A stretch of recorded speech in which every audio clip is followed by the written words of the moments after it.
ناظرین السلام علیکم، میں خالد شہباز، آپ دیکھ رہے ہیں قوالس۔ ناظرین، ماہ سفر المظفر کا آغاز ہو چکا ہے۔ یہ دوسرا اسلامی مہینہ ہے جس سے متعلق بہت ساری بدگمانیاں اور توہم پرستی بدعقیدہ لوگوں نے پھیلائی۔ زمانہ جاہلیت سے اکثر مشرکین ماہ سفر اور ماہ شوال کو منحوس سمجھتے تھے اور اسی بد اعتقادی کی وجہ سے وہ نکاح، شادی، تجارت اور سفر سے گریز کرتے تھے۔ اس توہم پرستی کو ختم کرنے کے لیے اسلام نے ماہ شوال کو مکرم اور ماہ سفر کو مظفر کی صفت عطا کی۔ نبی کریم صلی اللہ علیہ وسلم نے ارشاد فرمایا کہ ماہ سفر میں کوئی نحوست نہیں ہے۔ کمزور عقیدے والے لوگ آج کی ترقی یافتہ دور میں بھی اس مہینے کو مصائب و آلام اور آفات کا مہینہ سمجھتے ہیں، اور 13 سفر سے متعلق جسے 13 تیزی کہتے ہیں بدگمانی ہے کہ اس دن بلائیں نازل ہوتی ہے۔ اسلام ان تمام غلط عقائد کو ختم کرنے کے لیے آیا ہے۔ نبی کریم صلی اللہ علیہ وسلم نے ارشاد فرمایا کہ اے لوگو، جہالت کے جتنے رسوم تھے ان سب کو اپنے قدموں تلے رونتا۔ 13 تیزی اور آخری 4 شنبے کو خاص کر چہل قدمی، یہ سب گمراہ کن عقیدے ہیں، انہیں ختم کرنے کی ضرورت ہے۔ کسی مہینے کو برا کہنا دراصل زمانے کو برا کہنا ہے، اور اللہ تعالیٰ فرماتا ہے کہ زمانے کو برا مت کہو کیونکہ میں زمانہ ہوں۔ ہندوستان کورونا کے بحران سے نکلنے کے لیے جدوجہد کر رہا ہے، اور فرقہ پرست ان بدترین حالات میں بھی اپنے مذہبی تعصب سے باز نہیں آ رہے ہیں۔ یہ فرقہ پرست اور تعصب پرست عناصر زندگی کے ہر شعبے کو دیمک کی طرح کھوکھلا کر رہے ہیں۔ ایک طرف میڈیا کے ذریعے اقلیتی طبقے کو نشانہ بنایا جا رہا ہے، حالانکہ بار بار عدالت عالیہ کی جانب سے فٹکاری کی جا رہی ہے۔ دوسری طرف ہجومی تشدد کا سلسلہ جاری ہے۔ اورنگ آباد میں تبلیغی جماعت کے 2 ارکان کو ہجومی تشدد کا شکار بنایا گیا۔ چند دن پہلے اخلاق نامی ایک نوجوان کا ہاتھ محض اس لیے کاٹ دیا گیا تھا کہ اس کے ہاتھ پر 786 لکھا ہوا تھا۔ یہ فرقہ پرست عناصر اس لیے دلیری کے ساتھ اقلیتی طبقے کو نشانہ بنا رہے ہیں کہ ان کے سامنے دہلی پولیس کی فسادات سے متعلق یک طرفہ رپورٹ ہے، جس میں اصل خاطیوں کا ذکر تک نہیں کیا گیا۔ مہاراشٹر حکومت سے امید کی جا رہی ہے کہ وہ تبلیغی جماعت کے ارکان پر قاتلانہ حملے کرنے والوں کے خلاف سخت کارروائی کرے۔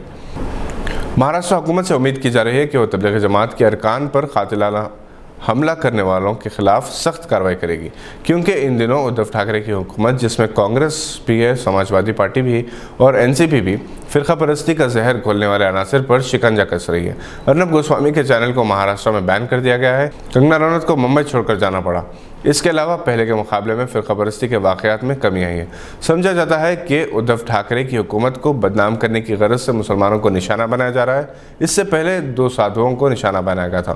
مسلمانوں پر الزام عائد کیا گیا تھا، مگر ادھو ٹھاکرے کی حکومت اور مہاراشٹر پولیس نے تحقیقات سے ثابت کیا کہ سادھوؤں پر حملہ کرنے والے بھی غیر مسلم شرپسند عناصر تھے۔ NCPL کے ڈائریکٹر ڈاکٹر شیخ عقیل احمد نے کہا کہ اردو زبان سے وزیر اعظم مسٹر نریندر مودی کو محبت ہے، اور وہ اس زبان کے رسم الخط اور رسومیات سے خاص طور پر متاثر ہیں۔ یہی وجہ ہے کہ ان کے دور حکومت میں قومی کونسل برائے فروغ اردو زبان کی کارکردگی میں غیر معمولی تیزی، استحکام اور بہتری آئی ہے۔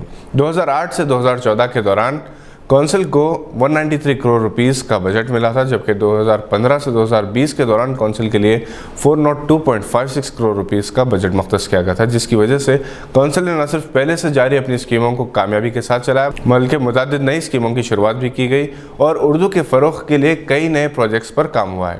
شیخ عقیل نے نئی تعلیمی پالیسی میں اردو زبان کے فروغ کے امکانات پر گفتگو کرتے ہوئے کہا کہ اس پالیسی میں شروع سے 5ویں کلاس تک لازماً اور 8ویں کلاس تک اختیاری طور پر مادری زبان میں تعلیم دینے کی بات کی گئی ہے۔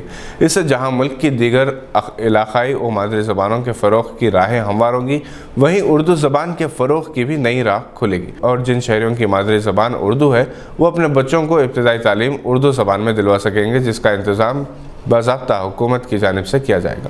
اس طرح اس پالیسی میں خصوصیت کے ساتھ ان زبانوں کے فروغ کے لیے مرکزی حکومت کی سرپرستی میں اداروں کے قیام کی بات کی گئی ہے، جو کسی ریاست کی پہلی زبان کے طور پر مستعمل نہیں ہے۔ اس سے بھی یقیناً کئی زبانوں کو فائدہ ہوگا، جن میں اردو زبان بھی شامل ہے۔ نئی تعلیمی پالیسی کے نفاذ کے بعد طلباء کو اعلیٰ تعلیمی نظام میں مضامین کے انتخاب کی بھی آزادی ہوگی، چنانچہ اردو والے اپنی دلچسپی کے کسی بھی سبجیکٹ کو پڑھ سکتے ہیں۔ سوربھ گنگولی بہت بڑے کھلاڑی ہیں، کرکٹر ہیں، کامیاب کپتان بھی ہیں اور BCCI کے صدر بھی ہیں۔ ان کے چاہنے والوں میں پاکستانی کھلاڑی بھی ہیں، مگر گزشتہ دنوں میں گنگولی نے ایک ایسی نامناسب حرکت کی جس پر سوشل میڈیا میں انہیں تنقید کا نشانہ بنایا جا رہا ہے۔ گنگولی نے IPL ٹورنامنٹ کی تیاریوں کا جائزہ لینے کے لیے شارجہ کے اسٹیڈیم کا معائنہ کیا اور اپنی ایک تصویر سوشل میڈیا پر شیئر کی۔